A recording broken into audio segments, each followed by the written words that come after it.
Bismillah ar-Rahman ar-Rahim. Alhamdulillah Rabbil Alameen. Wassalatu wassalamu ala rasulihil kareem wa ala alihi wa ashabihi wa sallam tasliman kathira. Thumma amma ba'd. I'm going to be back and forth between the computer and the board, so Do it now. inshallah. I'm going to be back and forth between here and the board Inshallah. like this, inshallah. Inshallah. We continue, inshallah ta'ala, with our class in Al-Arba'in al-Nabawiyya of Imam Abi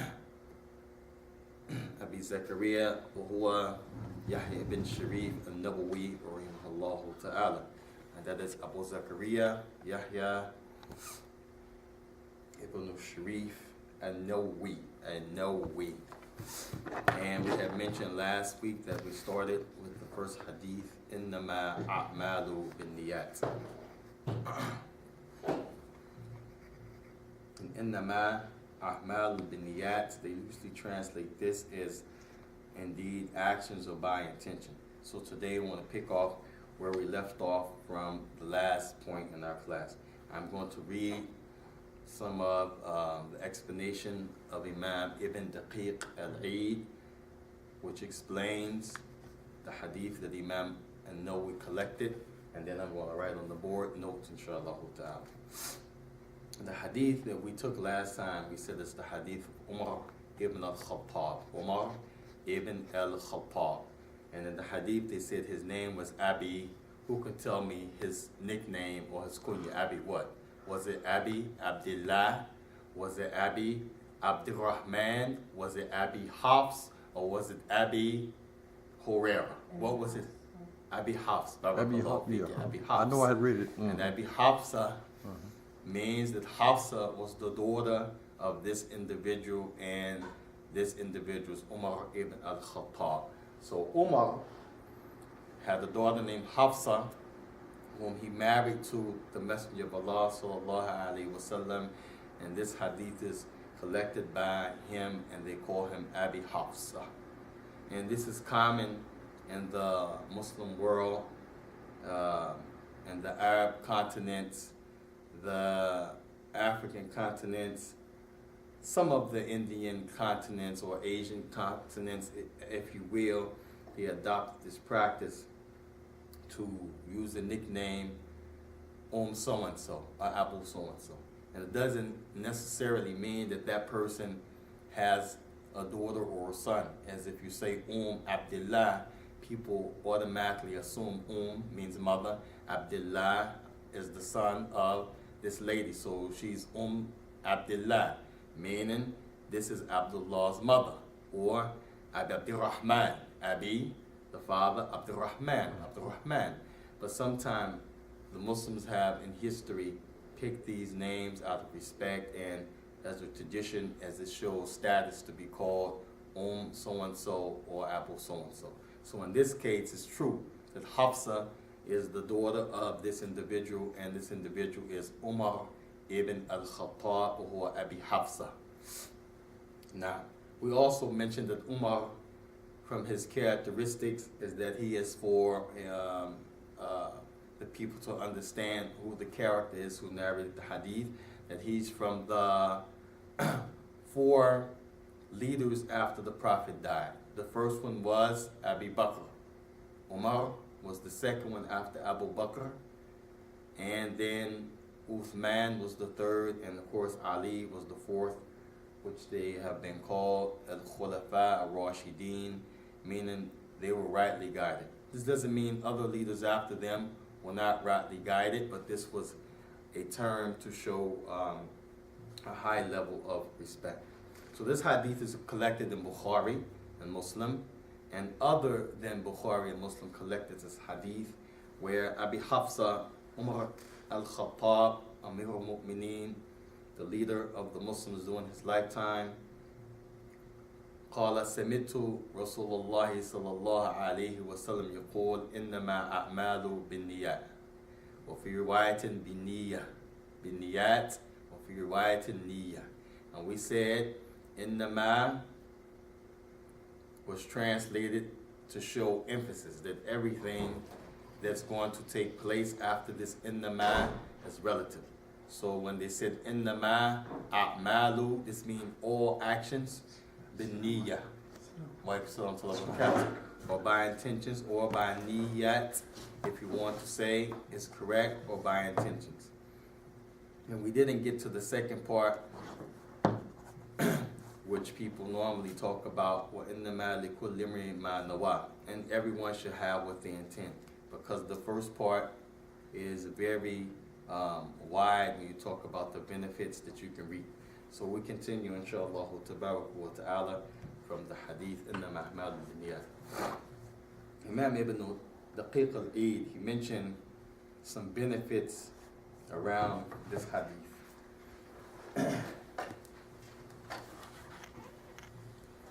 One of them, he mentioned that this hadith is called, oh boy, I like this board. I'm going to have to, mashallah, go buy a board like this. It writes good.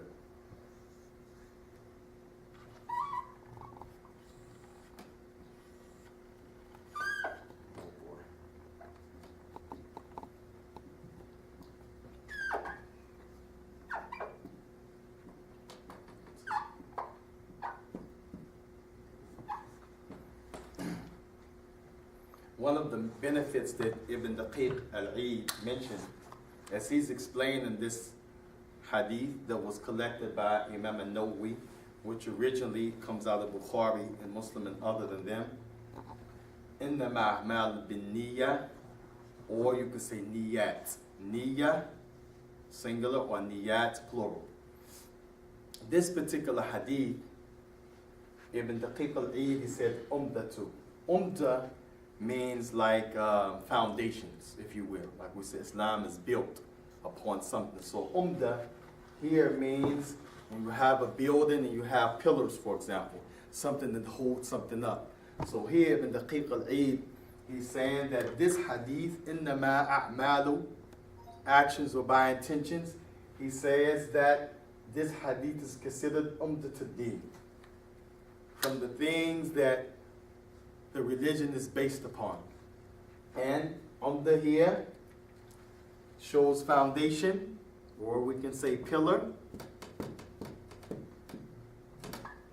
And here, deen, we understand, means way. So in English, if you wanted to write umdat-ad-din, this would be written, yani, the foundations of the deen. That's what you will write in your notes. For this hadith, إِنَّمَا أَعْمَالُ بِالنِّيَّاتِ, يعني يُعْتَبَرُ أُمْدَةُ الدِّينِ, is considered to be أُمْدَةُ الدِّينِ. Yani something that the religion can't do without. You have to have this in the religion. And this statement came from the likes of Imam Ahmed and Imam al-Shafi'i. Ahmed and Imam al-Shafi'i. Umdat-ad-din. So Imam Ahmed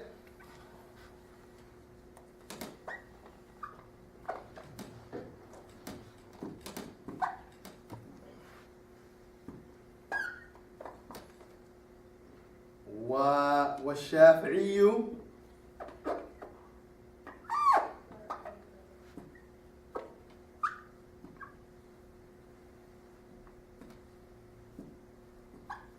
they have made the statement that إِنَّمَا أَعْمَالُ is umdat-ad-din. So that's Imam al-Shafi'i. Starting to write bad again. Maybe my marker. We got another marker, Abdul Hafid. Let's see. Got one. Maybe this marker is Ta'aban. They'll be on this side over here, won't they? I think they're out in the back, yeah. I probably they're out on the shelf in the The back. shelf. Sheikh, we'll have another one like this. In the system. They'll be on the sister side. It's fine.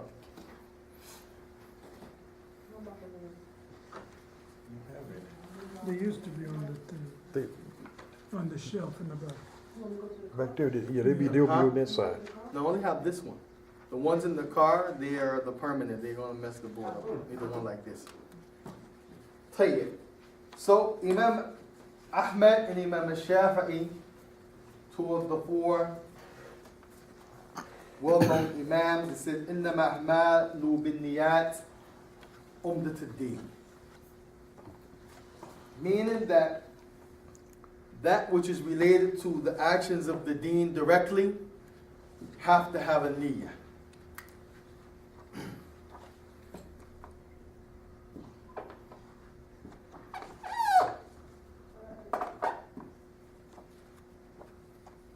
Huh?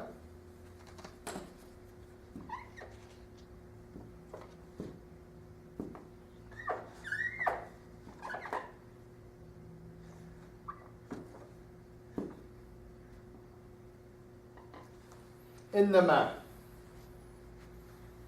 which is the word in Arabic inna,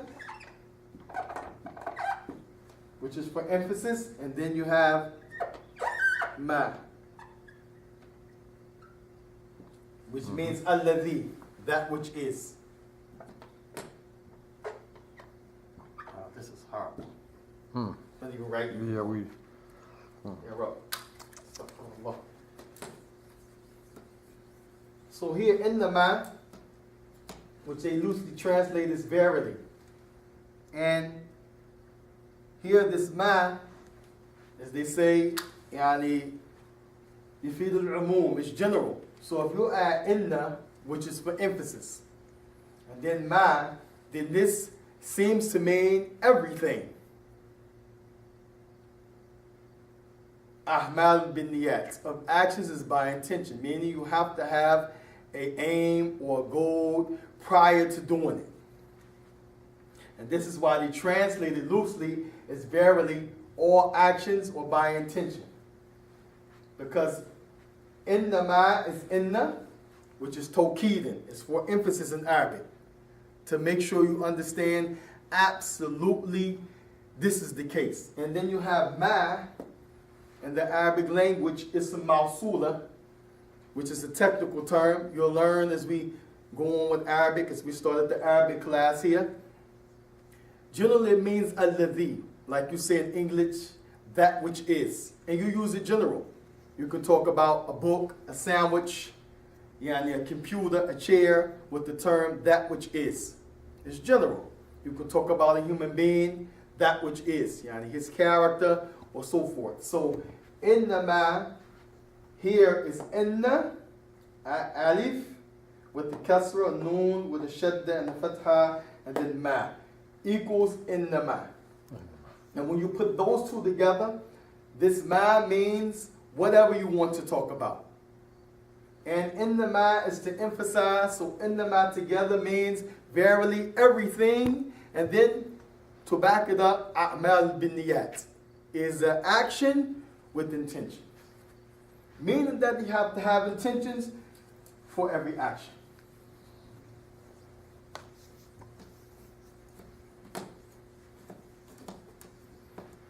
And Daqiq al-Eid, he shed some light on this, as this is one of the benefits of taking from scholars of Islam, bona fide scholars. He talks about indama.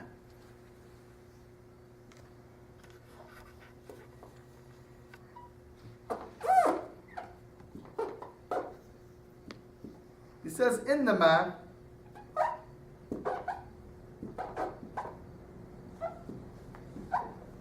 yufidu al-hasr. Yufidu al-hasr in Arabic language. What yufidu al-hasr means is that يعني إطلاقه يعني إنما, meaning whatever innama is talking about, it means everything. It's general. So, for example, when we talk about ahmal bin niyat, it appears that anything you do, you have to have an intention. If you want to pray, for example, Salat al-Maghrib, sunset, you want to pray, you have to already predetermine, I'm going to go pray Maghrib. You can't just get up and pray. You inside yourself have to determine, I'm going to pray Maghrib, based on this meaning. You want to give some charity to your neighbor. You know they don't have any sugar, they have a lot of children, you have a lot of eggs, you have some cheese, you have some chicken, you gather a basket and you take it, you knock on the door. Dum, dum, dum, dum. They answer. Then they open the door, you give them. You have to have, before you take it to them, an intention, a prerequisite that I'm giving this as sadaqah. Not I'm giving a gift, or I don't need it, no. According to Yufid al-Hasr. But sometimes, as Allah subhanahu wa ta'ala, He mentioned about the Prophet,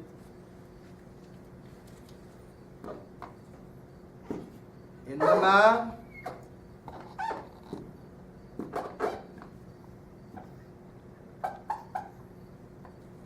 أنت, like you say, كيف حالك أنت.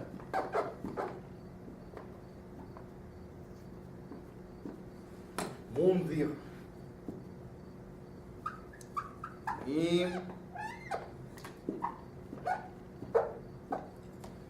إنما أنت منذر. But the Shaykh is mentioning here, this is not just for the Prophet. Rather, this is, as they say, يعني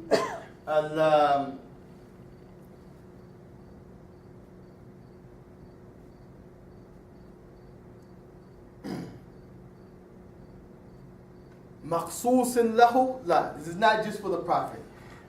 Allah mentioned إنما أنتم منذر, meaning to his generation. As anybody who comes, who lives after the Prophet became Prophet, they're obligated to accept his message. So when Allah said إنما أنت منذر,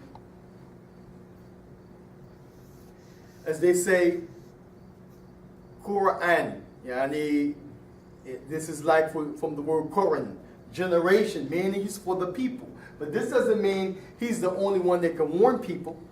The Sahaba had to warn people. The people after Sahaba have to warn people. You yourself, you are a warner. Anybody that has the ability to warn somebody, generally, you should warn them. So here, as opposed to the beginning, where Ibn Daqiq al-Aidi said, Yufid al-Hasr, meaning innama is general for everything, here, it seems like it's specific.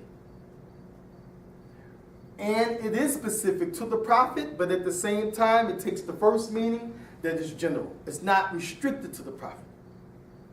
It's not restricted to the Prophet. So when you look at those two meanings of innama, that is general, but it's also used to emphasize something as it relates to a particular thing, do you understand why the likes of Imam Nawawi, the same Imam who collected these 40 hadith in his real Salihin, he mentioned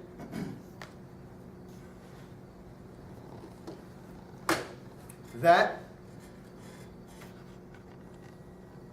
all of the actions must have niyyah. Every action that you do must have intention. And then he specified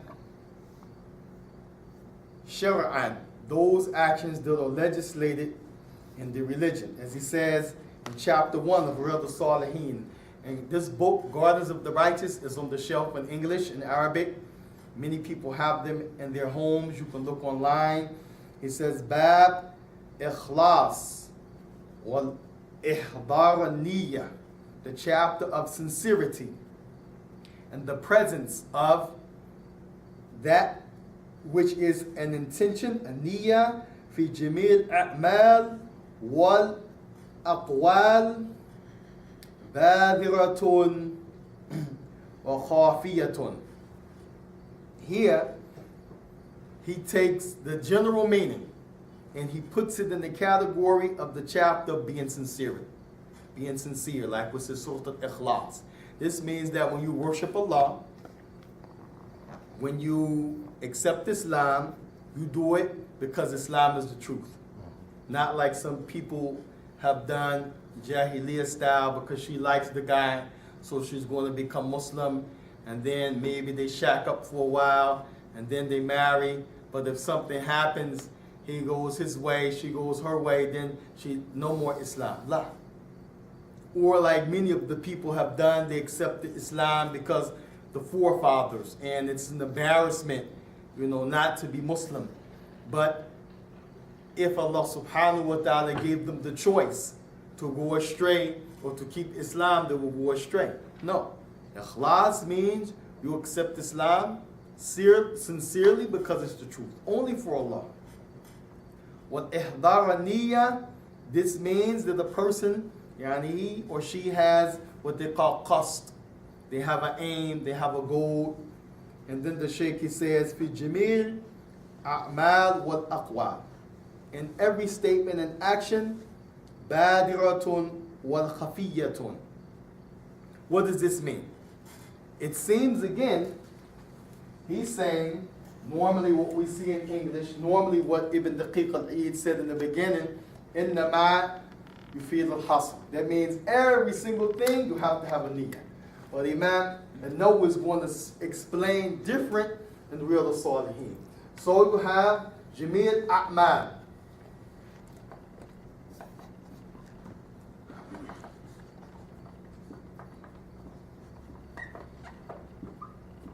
And 3, Yani action. Back. And saying. So you have A'mal, which is in the hadith itself, in the Ma'a'mal. So he said Jamil A'mal, what aqwal. He separated action from statement. That which is outwardly, where people can see it when you display something. That's horrible. That's not even worth shining. And what people can't see, which is the inner actions. As actions, sometimes when you have a fear, people don't always see that fear. You can be calm, cool, collect, but scared to death inside. That's an action. And that's an action that somebody can't see. But at the same time, Allah, He sees it, He knows it. So the Shaykh is mentioning actions and statements that people can see and that which you can't see. Then he starts to bring verses from the Quran, like the verse in Surah Bayyinah, and the last portion, the last 30th of the Quran, where Allah the Most High says, وَمَا أُمِرُوا إِلَّا لِيَعْبُدُوا اللَّهَ مُخْلِصِينَ لَهُ الدِّينَ. Mukhlisin is the part of the verse that we want to look at. Mukhlis here shows that somebody has niyyah, as the hadith goes, إِنَّمَا أَعْمَالُ بِالنِّيَّاتِ. Because in order to be pure, Jazakallah khairan. Is it okay for one of us to go? I'll probably find your mark. Okay, faddal. Are you sure? Yes, the Shaykh is going to come back there and look Just for to find markers, mark. inshallah. If a person is going to, for example, pray, and nobody's around, and the person is going to pray like this.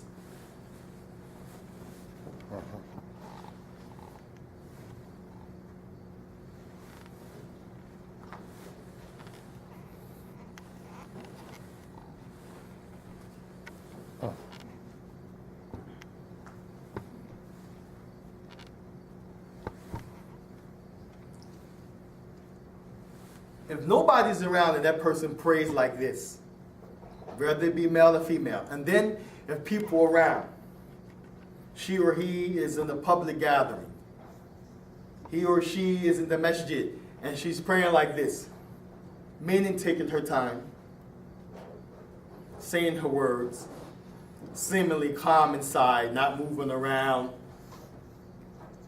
then she's going to take her time and go to the next position. He's going to make sure that he's resting like this. It's clear that he's making the bowing, which is called ruku'. Then he's going to come out, stand straight up, where you can see, okay, he just raised, he's in that position.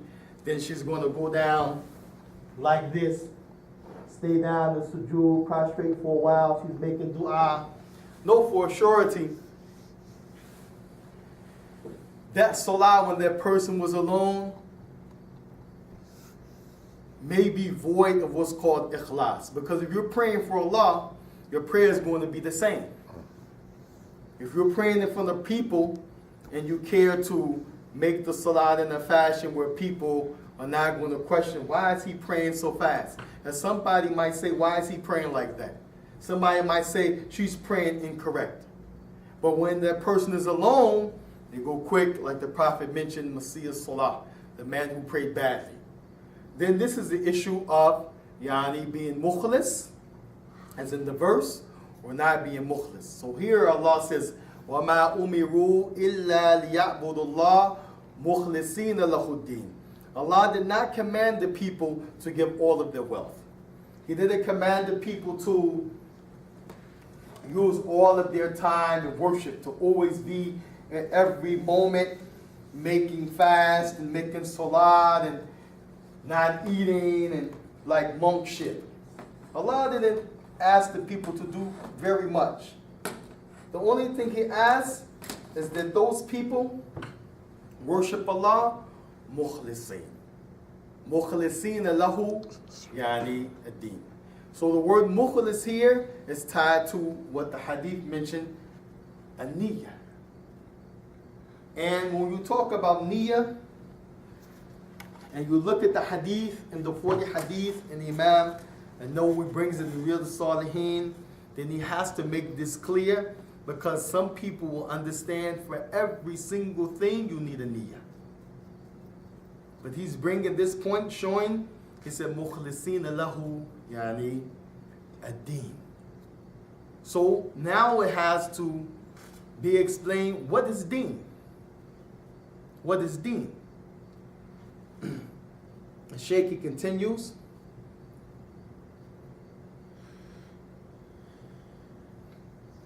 وَيُقِيمُ الصَّلَاةَ وَيُؤْتُ الزَّكَاةَ وَذَلِكَ دِينُ الْقَيِّمَةِ. To establish the prayer, pray the zakah, and that is the deen being straight. But of course we know there's other things as it relates to deen. So this verse shows those things that clearly you have to do it, for lack of a better word, as a practice or ritual. You have to make a prerequisite inside of yourself. I'm doing this not to be seen. I'm doing this not to show off. And this is what's called a niyyah here in the hadith, إِنَّمَا أَعْمَالُ بِالنِّيَّاتِ, meaning those deeds and actions that shara'an, this legislated that you have to do as an act of worship to Allah, as an act of obedience to Allah, meaning that Allah commanded you to do this, so that action you have to have prerequisite. You have to have prerequisite. For example, the issue of Ramadan. We just left fasting in Ramadan. And all of the scholars of the past, including going back to the Sahaba, they said that a person must have niyyah qabalu tulul al-fajr, that the person must make his intention the night before, I'm fasting tomorrow before Fajr comes.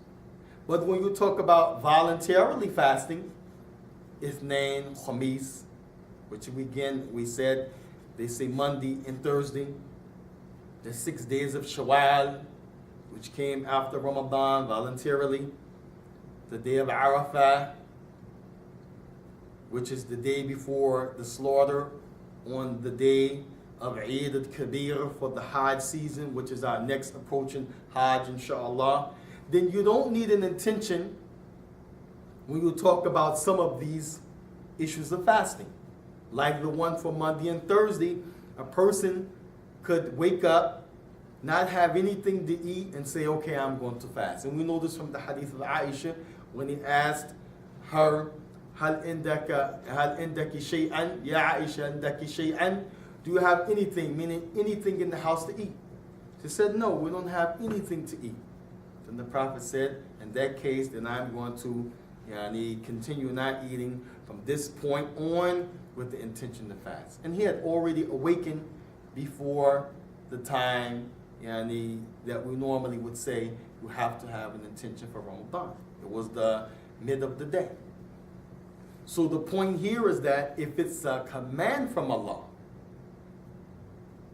then you must have intention, or if a person is doing something to become obedient to Allah, or he wants to gain Allah's mercy or extra protection or extra blessings, then he must inside himself decide that's what he's going to do. And not just do the action without knowing what's the reason, what is he or she trying to achieve. And this is what's understood from the issue of innama a'malu binniyat. Imam an-Nawawi, he also mentions in Riyadh al-Salihin, قَالَهُ تَعَالَى لَنْ يَنَالَ اللَّهَ لَنْ يَنَالَ اللَّهَ لُحُومَهَا وَلَا دِمَاؤُهَا وَلَكِنْ يَنَالَهُ التَّقْوَى مِنْكُمْ. We mentioned in the Arabic class the issue of Allah's name, Allahu. When you talk about Allah, it should be understood the origin. When you say Allah, is that it ends with Allahu. And it also could be written, as we mentioned before, Allah, or it can be written Allahi. And we said anytime you see Allahu, that means he is what? Is he the doer, the receiver of the action, or is he the one doing the action?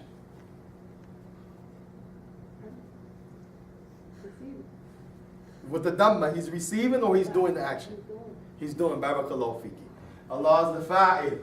Whenever you see Allahu in the Quran, or the Prophet mentions Allahu, that means Allah is doing the action. Allahu Samad. Meaning Allah is the one who's doing the self-sufficiency.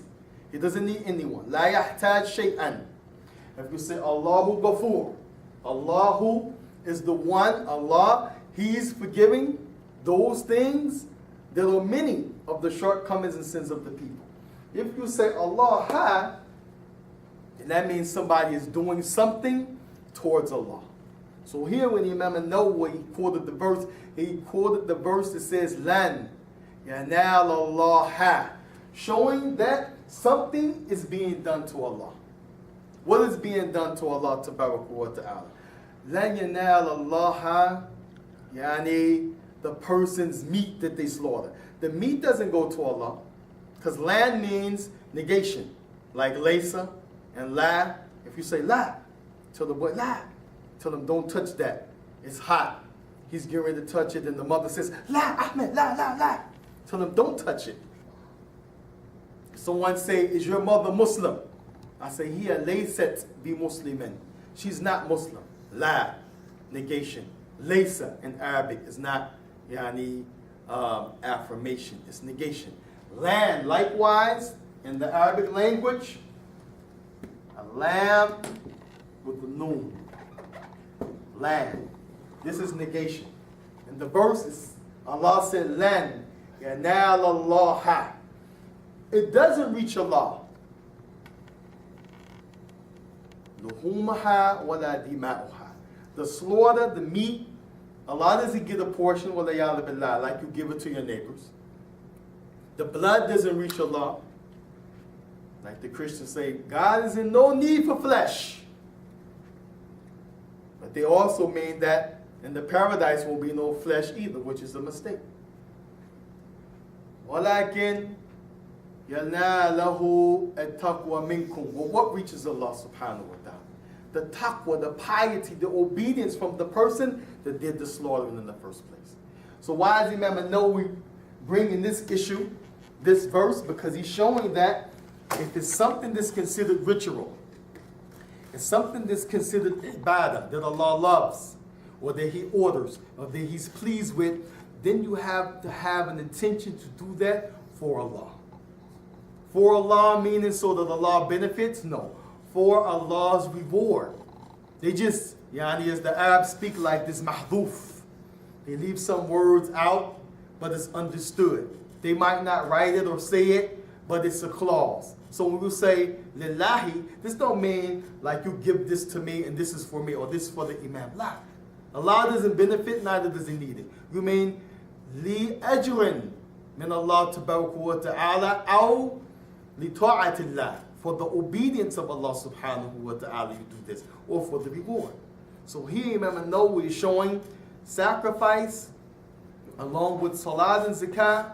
There are clearly in Islam actions that Allah commands you to do, and thus you must have the intention that you're doing it for Allah, not for people to praise you, not because people are watching you, not because you want to feel brave, or someone is giving you money. And we're not saying people can't give you money, but if money is the object, you're only doing it.